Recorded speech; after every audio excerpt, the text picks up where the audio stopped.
Wow, thanks so much. What a great crowd, and right on the verge of a polar vortex. Your commitment is greatly appreciated. I want to congratulate my friend JD for the big announcement on the baby that's due in July. I told him backstage. My wife Kelly's with me. Kelly, raise your hand. My wife Kelly. We have 4 children as well. We all celebrate life in word and in deed, and we're so glad that you are here to prove that.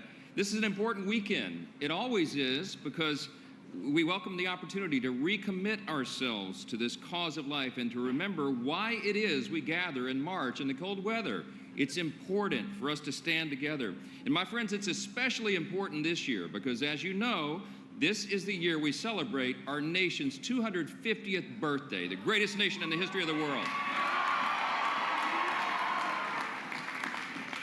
The thing that we celebrate about America, there's so much for which we are blessed and we're thankful for, but the thing that we remember, especially at this time, is the foundational truth of America, the bold statement of faith that set this experiment in self-governance, this independent country along its way. We celebrate the self-evident truth that all people, every single person is made by God. We are made by our Creator. Yes. Today's video is a thoughtful reaction to a recent Senate hearing that focused on federal family policy, reproductive rights, and the role of government in supporting or restricting life, family, and personal choice. The hearing brought together lawmakers with sharply different philosophies, and it revealed just how divided Washington remains on questions that affect millions of ordinary Americans in very personal ways. Before we dive in, if you value calm, fact-driven political analysis without the shouting, make sure you like this video, subscribe to 45th Perspective, and consider supporting the channel on Patreon at patreon.com/45th Perspective. Your support helps keep this kind of long-form, balanced discussion alive.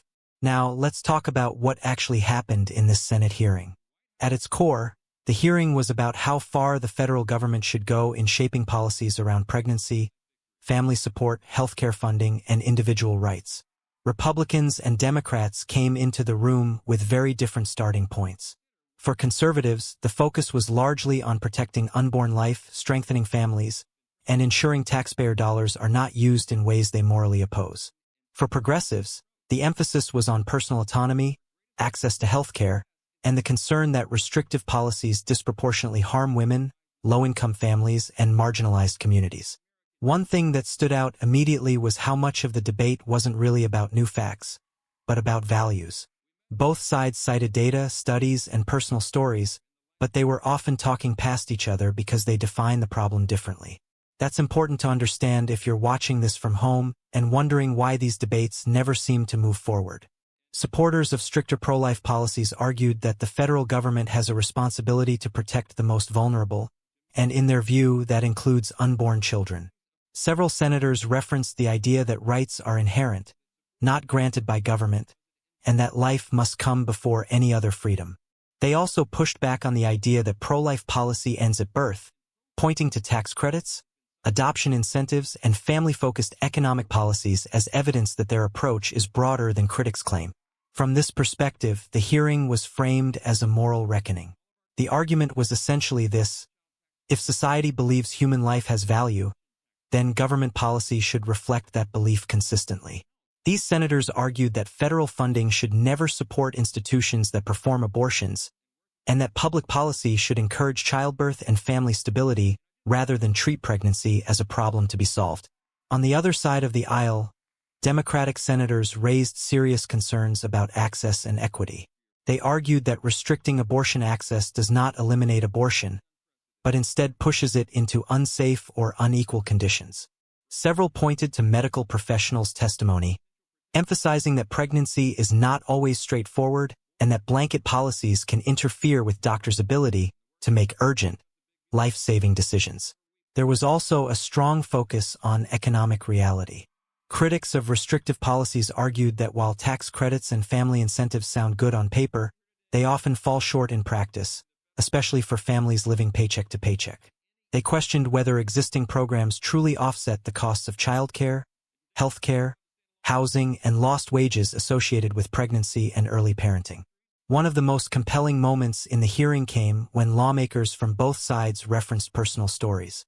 These moments tend to cut through ideology because they remind everyone that these policies affect real people, not abstract statistics. But even here, the divide remained.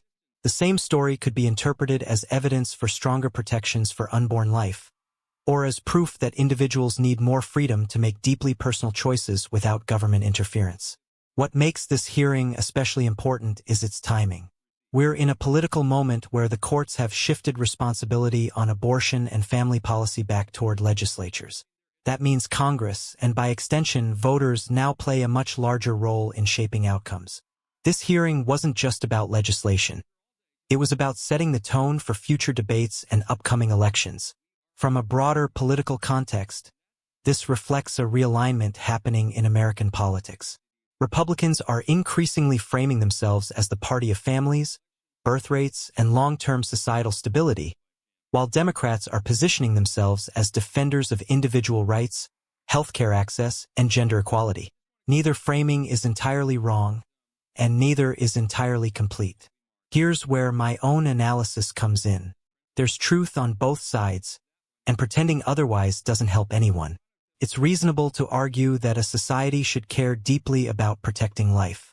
It's also reasonable to argue that government policy must account for complexity, medical reality, and individual circumstances.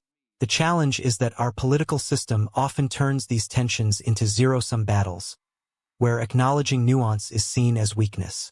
For ordinary Americans, the implications are huge. These debates influence whether a young couple feels financially secure enough to have a child, whether a woman can access timely medical care, and whether families feel supported or pressured by the state. They also affect taxpayers, who understandably want transparency and accountability in how public funds are used. One thing the hearing made clear is that economic support alone doesn't resolve moral disagreement, and moral conviction alone doesn't solve practical problems.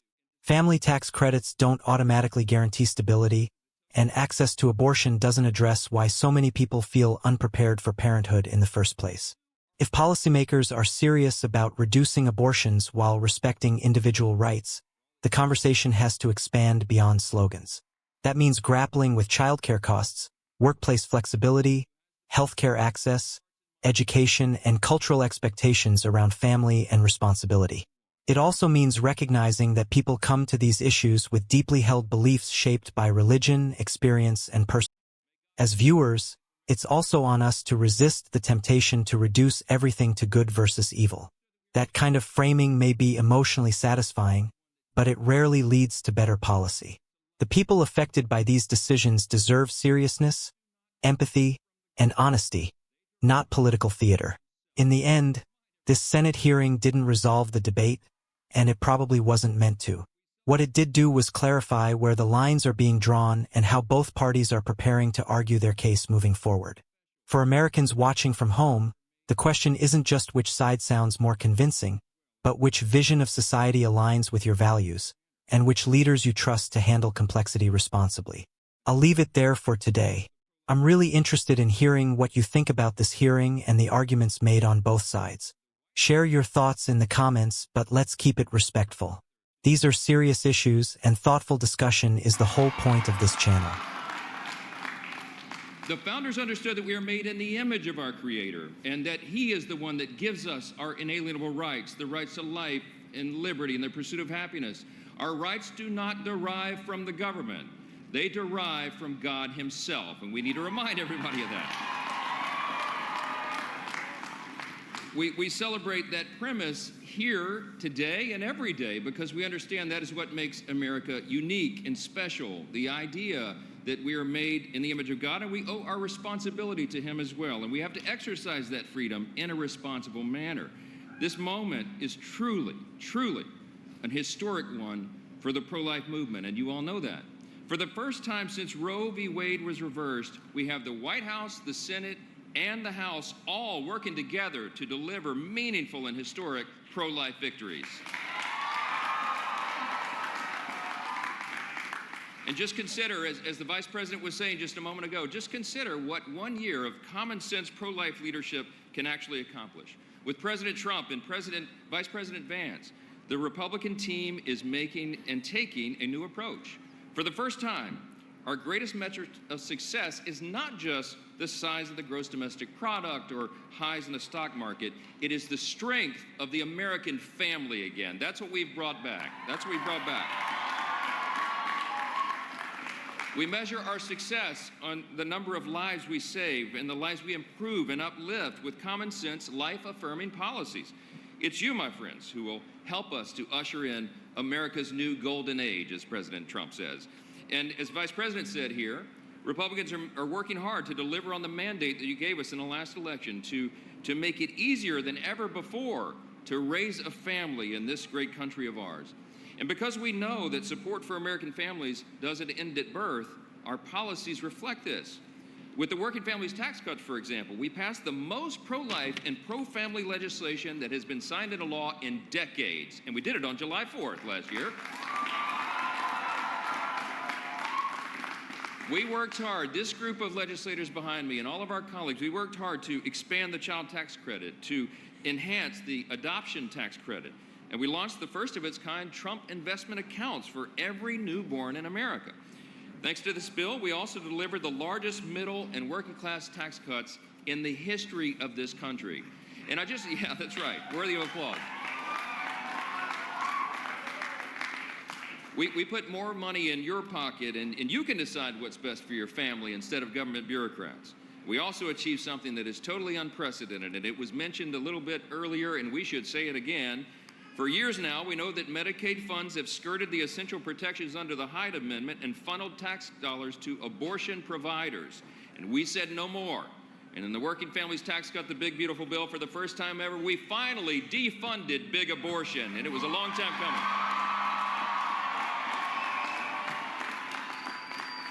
We stand here today with one united voice to affirm the federal government should not be subsidizing any industry that profits from the elimination of human life.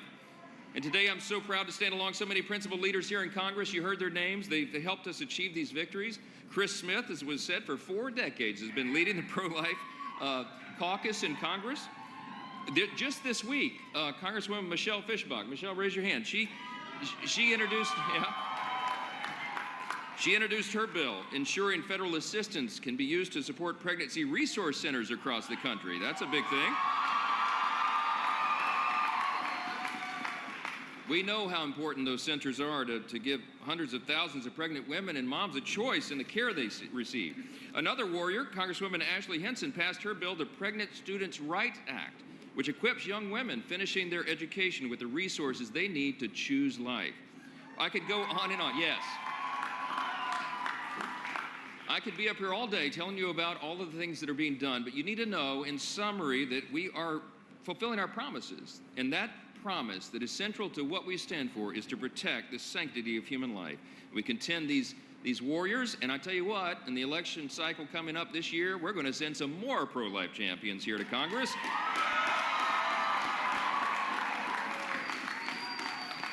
I just want to close with this. It was mentioned earlier that we all have a reason that we march. We all have a reason that we believe so strongly in this principle, and my life story is that one. And in 2 sentences, I was the product of an unplanned teen pregnancy exactly 1 year before Roe in January of 1972. And a lot of people try to convince my very young parents that they should just take care of that problem.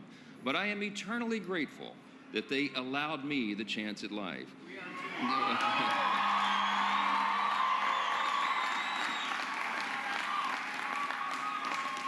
I think of the millions of children that did not have that same opportunity. And every single child deserves the opportunity to fulfill their God-given potential.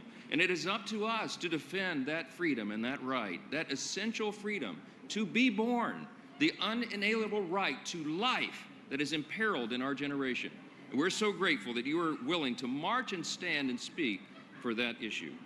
I'm happy to say that all this is changing because of you. And despite the special interests that fund abortion, and despite the voices that tell you to look away from the beating heart, and despite all those who continue to deny the truth, you are here, and we are here, and we stand together for life. We're so grateful for all that you do.